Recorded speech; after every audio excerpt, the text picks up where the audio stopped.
இங்கே இருப்பவர்கள் மிகவும் பலம் பொருந்திய அழுத்தத்தை கொடுக்கக்கூடிய இளைய தலைமுறையினர். இந்த தலைமுறையினர் உலகத்திற்கு பாரிய செய்தியையும் அனுபவத்தையும் பெற்றுக் கொடுக்கக்கூடியவர்கள். எமது பழைய அரசியல்வாதிகளுக்கும் அரசியல்வாதிகளின் கொள்கைகளுக்கும் பலமான தாக்குதலை நடத்தியிருக்கிறார்கள். இன்றைக்கு 2 வருடங்களுக்கு முன்னர் அண்மைக்கால வரலாற்றில் மிகப்பெரிய இயற்கையான மக்கள் எழுச்சி இடம்பெற்றது. கடந்த பல தசாப்தங்களில் எந்த ஒரு இடத்திலும் மக்கள் தன்னிச்சையாகவே ஒழுங்கமைந்து வீதியில் இறங்கி அதன் ஆட்சியாளர்களை விரட்டி அடிக்கவில்லை. மத்திய கிழக்கு நாடுகளில் ஒரு சில சம்பவங்கள் இடம்பெற்றாலும் அவை உள்நோக்கங்கள் மற்றும் மறைமுகமான இடையீடுகளின்படியே இடம்பெற்றன. ஆனால் எமது நாட்டில் மக்கள் தன்னிச்சையாகவே எழுச்சி பெற்றார்கள். இந்த மக்களை விழித்தெழச் செய்விப்பதில் பாரிய செயற்பொறுப்பினை ஆற்றியவர்கள் நிகழ்கால இளைய தலைமுறையினர். நிகழ்கால உலகம் எங்கள் காலத்தில் நிலவிய தலைமுறை அல்ல. 1995 2009 வரை 15 வருட காலத்திற்குள் பிறந்த தலைமுறையினரை இசட் தலைமுறையினர் என நாங்கள் அழைக்கிறோம். அதற்கு பிற்பட்ட தலைமுறையினரை அல்பா தலைமுறையினர் என அழைக்கிறார்கள். எமது தலைமுறையினர் எக்ஸ் தலைமுறையினர். 1965 தொடக்கம் 1979 இடையில் பிறந்தவர்கள் இவர்கள். இங்கு குழுமியுள்ள பெரும்பகுதியினர் இசட் தலைமுறையைச் சேர்ந்தவர்கள்.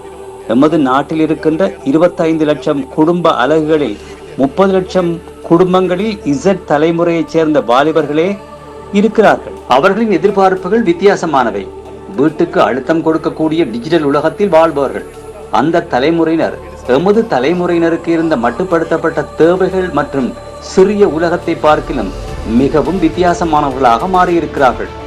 பேனா நண்பர்கள், வானொலியில் நேயர்களின் வேண்டுகோள்கள், தபால் அட்டைகள் என்பனவற்றை அடிப்படையாக கொண்ட தலைமுறையினரில் இருந்து மாறுபட்டு டிஜிட்டல் உலகில் சஞ்சரிக்கிறார்கள்.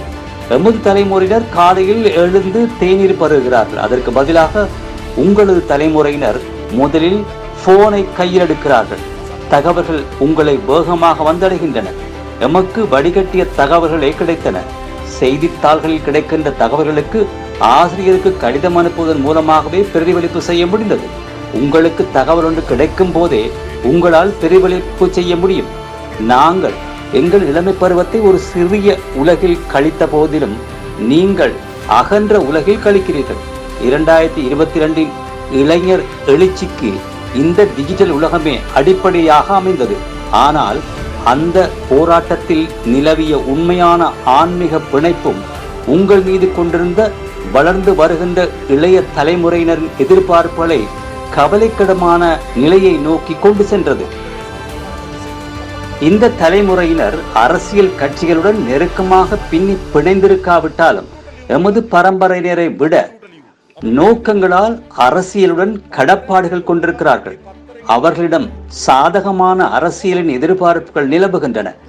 சட்டம் நியாயமாக அமலாக்கப்படுகின்ற, களவுகள் இடம்பெறாத ராஜ்யம் ஒன்றை எதிர்பார்த்தல், நியாயமான சமூகம் ஒன்றை போன்றே முனைப்பான பொது அரசியல் தேவையில் ஈடுபட்டுள்ளமையே போராட்டத்திற்காக உங்களுக்கு அழைப்பு விடுக்கப்பட்டது. இளைஞர் தலைமுறையினரின் குமுறிக் கொண்டிருக்கின்ற வேதனைகளிலிருந்து உருப்பெற்ற போராட்டத்தை ஆட்சியாளர்கள் போதை தூள்காரர்களின் வேலை என்றே அழைத்தார்கள். இந்த ஆட்சியாளர்கள் பாடம் ஒன்றை கற்றுக்கொள்வதாயின் போராட்டத்தின் உட்பொருளில் இருந்தே கற்றுக்கொண்டிருக்க வேண்டும். என்றாலும் அவர்கள் முட்டாள்தனமாக வன்மம் சார்ந்ததாக போதை தூள்காரர்களின் எழுச்சி என அழைத்தார்கள். மேலும் இதனை விபச்சார தொழில் புரிபவர்களின் எழுச்சி என்றே அழைத்தார்கள். ஆக குறைந்தது அத்தகைய பாரிய மக்கள் எழுச்சியிலிருந்தும் கூட இந்த ஆட்சியாளர்கள் இன்னும் பாடம் கற்றுக்கொள்ளவில்லை. தொலைதூர கிராமத்தில் வசித்தாலும் கால்பேஸ் போராட்டத்துடன் ஆன்மீக பிணைப்பு நிலவியது. ஆட்சியாளர்கள் குறைந்தபட்சம் அந்த ஆன்மீக தொடர்பினை கூட விளங்கிக் கொள்ளாமல் தமது பலத்தை பிரயோகித்து அடக்குமுறையை கட்டவிழ்த்துவிட முயற்சி செய்தார்கள். மக்களிடமிருந்து கொள்ளையடித்த சொத்துக்களை மீளவும் கையகப்படுத்த வேண்டும் என போராட்ட கோஷம் ஒன்று போராட்டத்தில் நிலவியது. அன்றைய எழுச்சியில் நாட்டின் சொத்துக்களை விற்பனை செய்வதற்கு எதிரான அபிப்பிராயம் ஒன்று நிலவியது உங்களுக்கு தெரியும். இப்போது மீண்டும் வேகமாக லாபம் ஈட்டுகின்ற அரச நிறுவனங்களை, நாட்டின் சொத்துக்களை விற்றுக் கொண்டிருக்கிறார்கள்.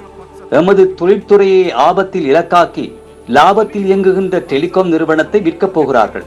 தற்கால ஆட்சியாளர்கள் லாபம் ஈட்டுகின்ற காப்புறுதி கூட்டுத்தாபனம், கால்நடை வளங்கள், சபையின் 28,000 ஏக்கர் காணி, லாபமீட்டுகின்ற கேஸ் கம்பெனி ஆகியவற்றை விற்கப் போகிறார்கள். அதிலிருந்து தெளிவாக ஊர் வழக்கில் கூறுவதாயின் கல்லில் அடித்தும் உருப்படியாக்க முடியாதென்பதாகும். அன்றைய 2022ஆம் ஆண்டு எழுச்சியிலிருந்து பாடம் கற்றுக்கொள்வதாயின் அந்த எழுச்சியுடன் இணையாக பயணிக்கின்ற அரசியலுக்கு செல்ல வேண்டியிருக்கிறது. எனினும் அந்த அரசியல் தேசிய மக்கள் சக்தியிடம் மாத்திரமே இருக்கின்றது. 2022ஆம் ஆண்டு போராட்டத்திலிருந்து பாரிய அனுபவத்தை பெற்றாலும் அது முடிவானதல்ல. எதிர்வரும் தேசிய பொது தேர்தலில் தேசிய மக்கள் சக்தி அதிகாரத்தை பெற்றுக்கொள்வதற்காக செயலாற்றுவது அதன் 2ஆம் கட்டமாகும். எதிர்காலம் இருப்பது இசட் மற்றும் அல்பா தலைமுறையினின் கைகளில் தான். எதிர்காலத்திற்காக அரசியல் நோக்கங்கள் வரிசைப்படுத்தப்பட வேண்டும். விசேட அறிவையும் திறமையும் அன்றைய தலைமுறையினரை விட நீங்கள் சேர்த்து கொண்டுள்ளீர்கள். அன்று ஒரு தங்கச்சங்கிலியை வாங்குவதற்கு மோதிரம் ஒன்றை செய்து கொள்வதற்காக பணத்தை சேகரித்துக் கொண்ட நோக்கத்திற்காக கார்மெண்ட் ஃபேக்டரிக்கு ஒரு தீர்வாக அமைந்தது. இன்று கல்வி மட்டத்தில் உயர்வடைந்து தொழில்சார் மட்டத்தை அடைந்த வித்தியாசமான இளைஞர்களே இருக்கிறார்கள். உலகத்தில் உள்ள புதிய மாற்றங்களை உறிஞ்சி எடுத்துக்கொண்ட வித்தியாசமான வாழ்க்கை நோக்கங்கள் உங்களுக்கு இருக்கின்றன. அன்றிருந்த தொழில் இன்று உங்களுக்கு ஒத்துவராத காரணத்தினால் கார்மெண்ட் ஃபேக்டரிகளில் வெற்றிடங்கள் நிலவுகின்றன. எனினும் இளைஞர்களுக்கு தொழிலும் கிடையாது. அதற்கான காரணம் இளைஞர்கள் வசிக்கின்ற நிகழ்கால உலகத்திற்கு அந்த வெற்றிடங்கள் பொருத்தமானவை அல்ல. கார்மெண்ட் ஃபேக்டரிகளில் கேட்கின்ற ஆரம்ப நிலை உழைப்புக்கு பதிலாக அறிவும் அனுபவம் கொண்ட வித்தியாசமான உழைப்பு தேர்ச்சியே அவர்களிடம் இன்று காணப்படுகிறது. වේදනාව තමයි 2022 නැගිට්ටි.